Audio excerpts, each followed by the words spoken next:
Because you and I dare to be stupid. I mean, Weird Al's the best. That's why we're doing anything about gumbo. Have we turned the burner on yet?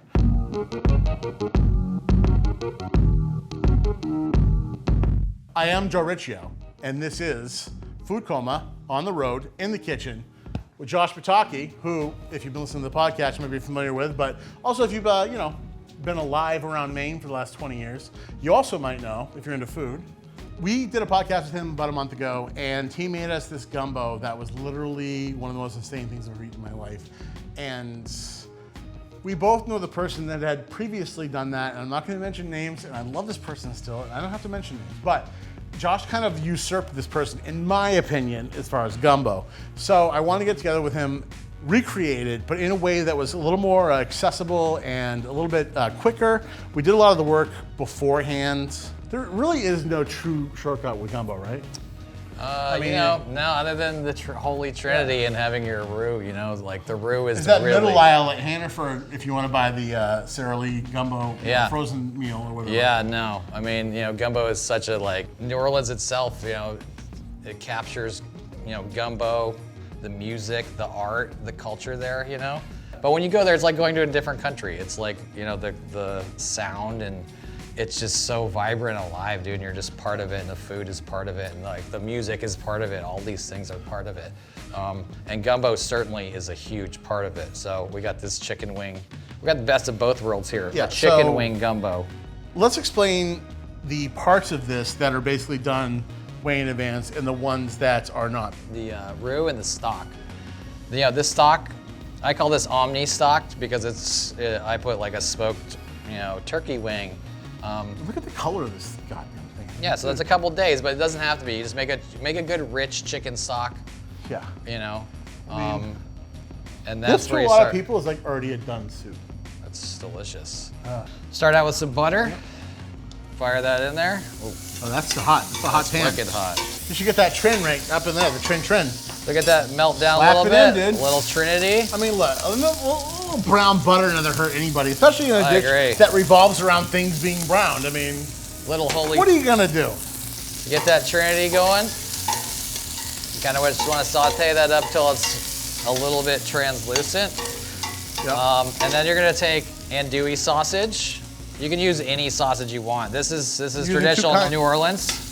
The andouille is important. Andouille is super important. It's Cajun sausage. What is this one? This here is kielbasa, which I'm Polish, so I add kielbasas for my own heritage. Right. Melting pot right You can there. add basically like Jimmy And- Dean's as far as we're concerned, but Yeah. you have to have andouille in there. Andouille is important to be It's in key. there. So you just cook that down for maybe 10 minutes, and then we're gonna add the chicken wings. Okay. I poached these in the stock when I was making it, Yep. but you can bake them, you can fry them, you can do anything. I pre-cook them just so they're not falling apart totally. Yeah. And then, I took these and blackened them.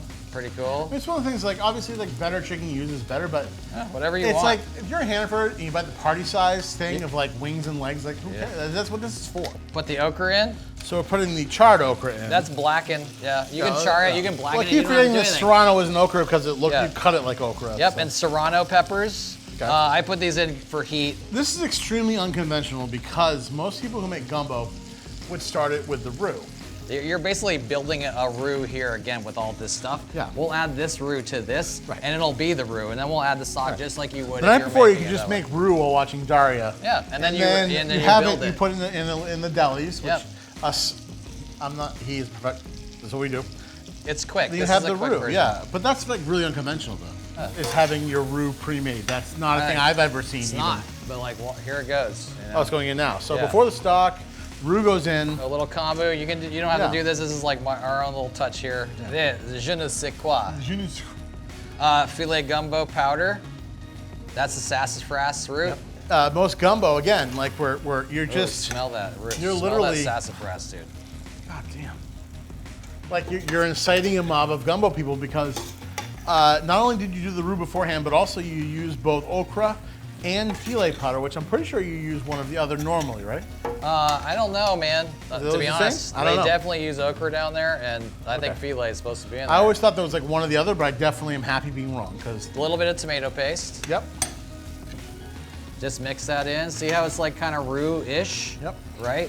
So really, you're making gravy here. This is just a big meat gravy. It's almost like when you're making ossobuco. I mean, it looks the same. Yeah, see all that stuff just... Like that coating with the tomato paste and like, you're like, oh, whatever this is, Okay, and it's then going to become magic. once it's to this point, we'll add the stock. So, you know, depending on how thick you like your gumbo, you know, I'll pour like 1 in there and then just wait for 10, 15 minutes and you'll see how thick it'll get. So we'll let that thicken just a little bit and then we'll see where it's at and then we'll thin it out if we need to thin it out and then that's basically it.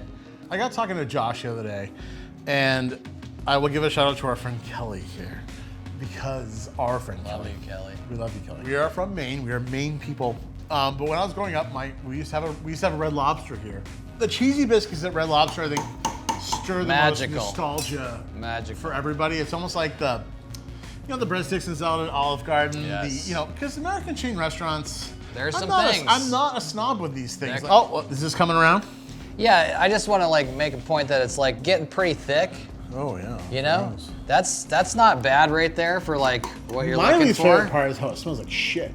Oh yeah, it's terrible. I probably put a little bit more stock in there, and You are? then and just cook it for just a Yeah, I would take this and let it simmer together Save this for the Near East rice peel-off. 30 minutes Yeah. and let it kind of meld Woof. together. Okay, so we're letting our gumbo happen, obviously.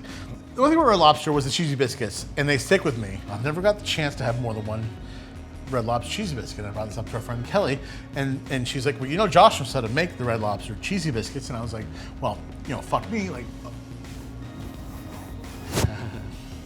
Okay, I have to wait till we film the show. Like I was like literally about to jump in my car, and hold him at finger point and be like, just make me the goddamn cheesy biscuit. You have a similar passion, obviously. So Yes. you learned how to make them. So tell me about that. I'm not a. Yeah, the I'm like cheesy- Rachel Ray. I'm not a baker. My sister's the No. baker.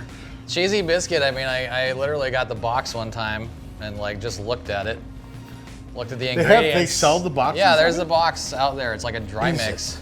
I got that, and I looked at it, and I was like, well, that's easy. Yeah, let's Okay. keep biscuits. So just let gumbo Let that can't simmer. go for too long. You're not like, oh, overcook my gumbo. This could go for hours. I mean, obviously, if you boil the shit out of it. Yeah, but it could go I'm not for- telling you. I'm not giving you free license. That can go for But, hours, Yeah, dude. so let's make biscuits. Okay. Because I am terrified of large amounts of flour. Like people are always like, "Oh, pasta, it's so easy. You do it with your kids." And I'm like, I don't like kids, Yeah. and I would never want to make pasta with them because I don't even do it for myself.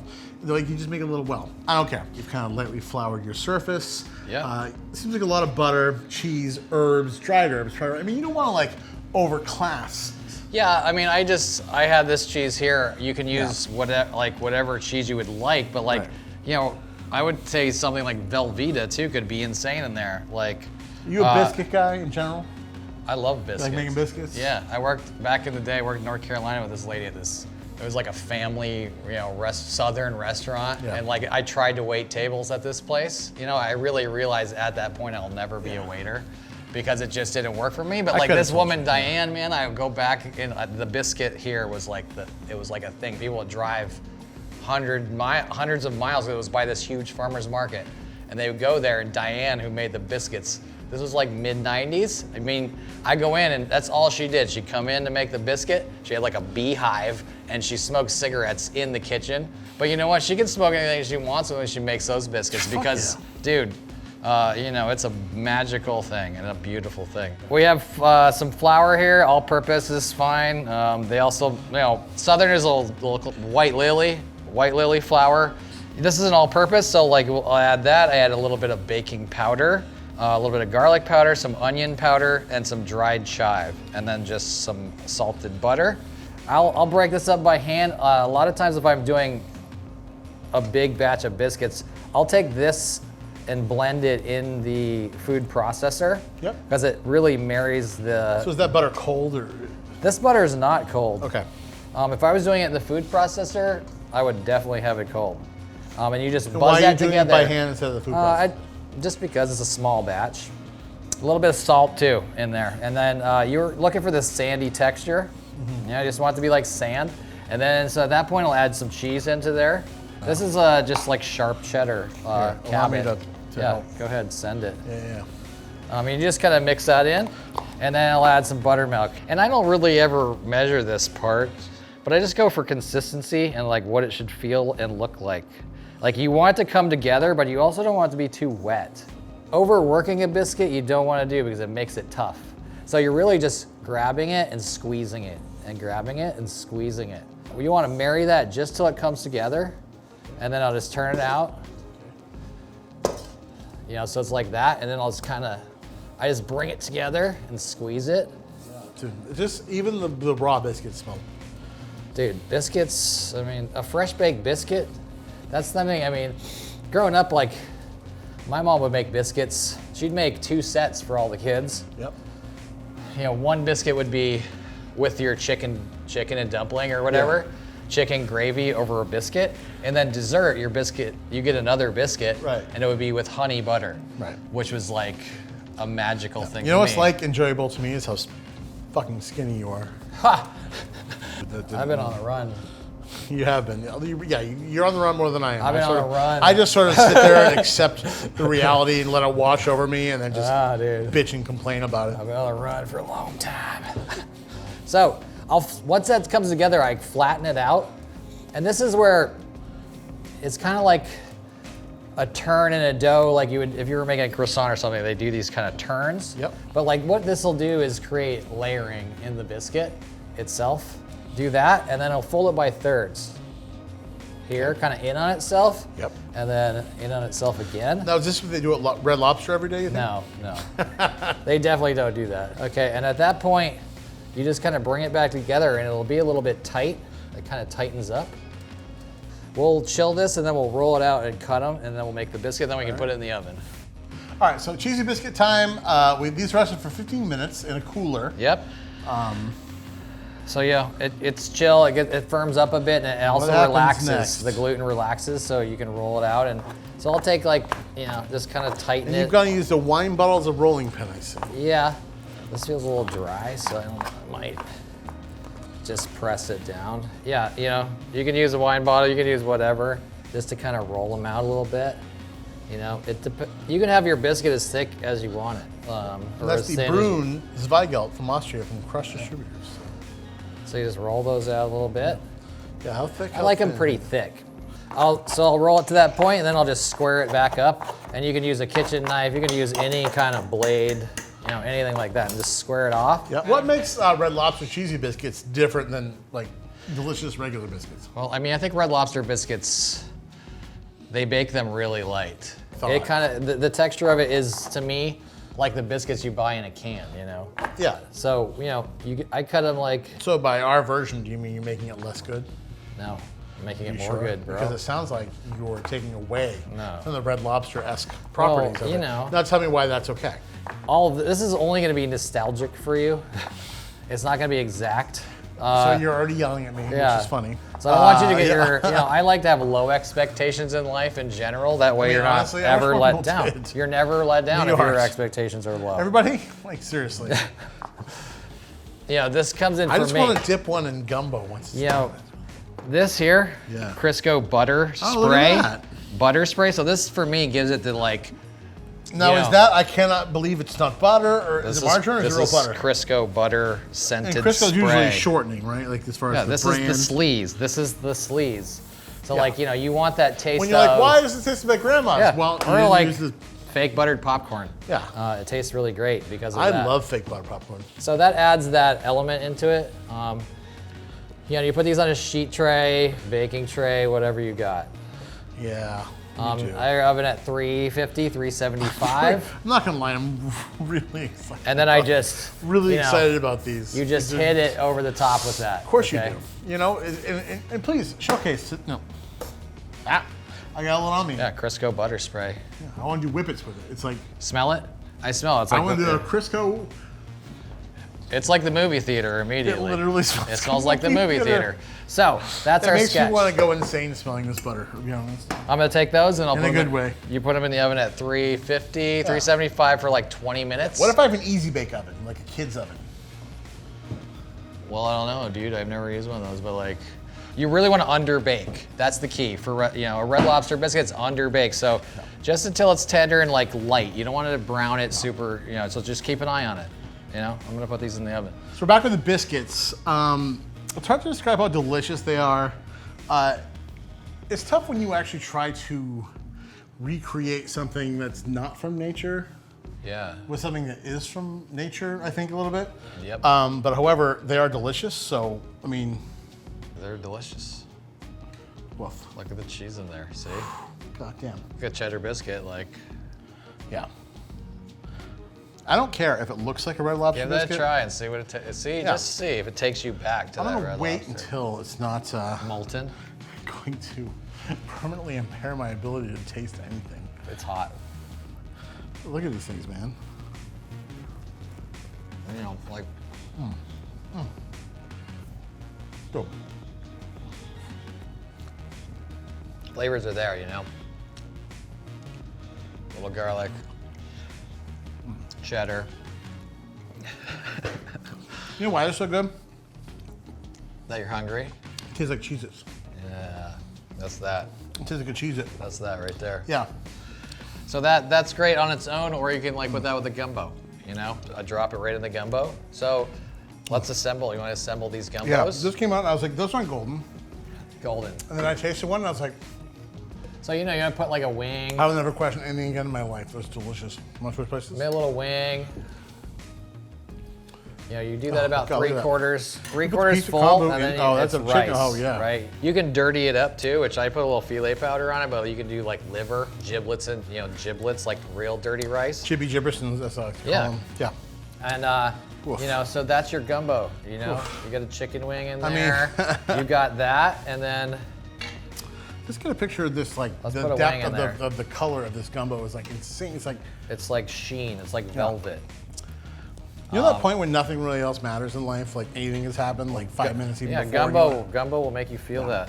Little rice, little that, and then you know you can put a biscuit just right in Yeah, there. I'm putting some Crystal hot sauce in mine. Because Crystal, like, you know, you might have had like, Here, Crystal. oh, this That's is gator hammock. You know, Oh, gator! I know gators. and that's good too. But like Crystal hot sauce in New Orleans, Yeah. and for gumbo is I don't know, match made in heaven. I've seen characteristics of Tabasco as far as that vinegary heat, which is perfect with the richness of the gumbo. Exactly, it cuts it. Yeah. And the gumbo needs it because it's so rich. I like my stuff hot. I don't know about you. I love it hot. If you're eating gumbo off, you know, plates that cost $100, you're not doing it right. No, you gotta eat this thing out of a shoe Dope. because it's worth it. Is that good? Tastes like gumbo? Yes, it does. Dude. The turkey stock. You can taste the turkey in that stock, can't you? Yeah. Man, that's good. That's fun. Listen, I can't really properly acknowledge to you how absolutely insanely delicious this is. I mean, it's hard, you know, you gotta get things together. You gotta do like doing business on your own is tough. I rarely do that. Yep. You don't have Hang out with to. this guy, I do. But when you, You do, don't have to. oh my God, Yeah. that's how you When know you're it's done good. with gumbo, this should be just covered. You know, shouldn't on be your- wearing a shirt your like this. You should face have an too. apron on. We don't do aprons around here. And then you just go get a Sazerac or like pour an absinthe and head out. I honestly can't tell you how You know? it like literally makes me want to cry. This is that good. And these biscuits, I'm gonna kill a bunch of these biscuits. Oh God. So welcome to Food Coma on the Road with Josh Pataki. I mean, I can't really tell you enough about how good this food is, and that's the whole point of what we do is like We the care. person making it, cares about We that. care about delicious. Always. That gumbo. I mean, I don't know if you ever had gumbo, but when you have good gumbo, It's life it changing. ruins you forever. A life changer. Yeah. You know? Josh, thank you for coming on the show. I It's appreciate been a it, man. pleasure, buddy. It's been a pleasure. As always. It's been amazing, man.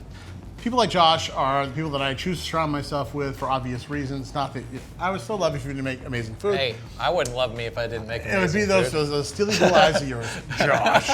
Okay, Josh. You gotta have some quality. But yeah, thank you for the amazing gumbo Yes. and the red lobster cheesy biscuits. Thank you for humoring me with those Yes. and making them turn out absolutely insanely delicious. I'm Joe Riccio, and this is Food Coma Kitchen on the Road.